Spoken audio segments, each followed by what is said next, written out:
Thanks, Darren. I think the answer to your question is, in reality, a bit of both. And it's certainly been very successful, as I said, over the last few days. Really enormous numbers of people are using it. I don't know whether you had the chance to use it yourself.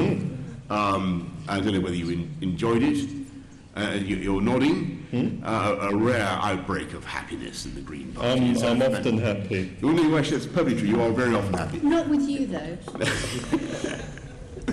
Well, so you claim. I think the reality is that it's an important new transport mode. As I've long argued with members of the Assembly, capable of carrying 2,500 people an hour, a route as good as, which is, by the way, 2,500 people an hour is about as many as the Blackwall Tunnel before you sniff. Sneer. I mean, it's not bad. It's not bad.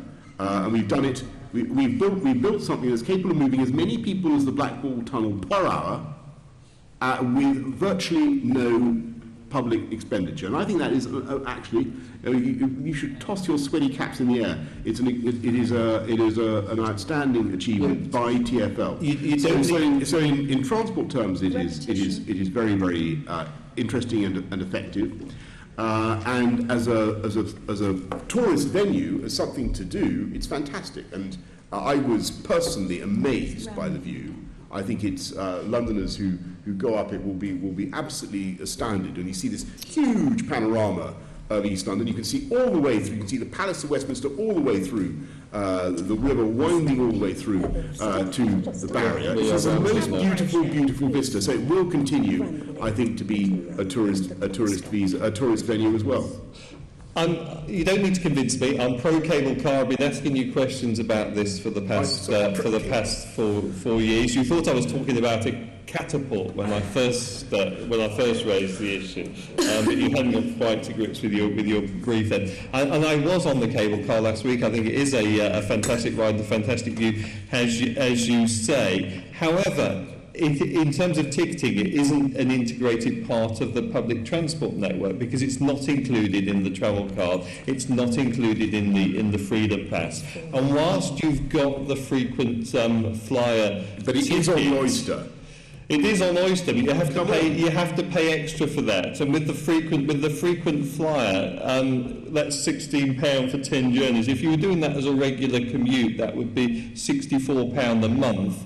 Are Londoners really going to pay an extra £64 a month to use this as a regular commuter journey? I want it to be both a tourist attraction and a regular part of the public transport network, and I don't think you've addressed that second point. I have, and I think it's hard to know yet, Darren, what the eventual commuter numbers are going to be, but I think £1.60, I think many people are very surprised by how cheap the fare is actually, £1.60 one way. I think that is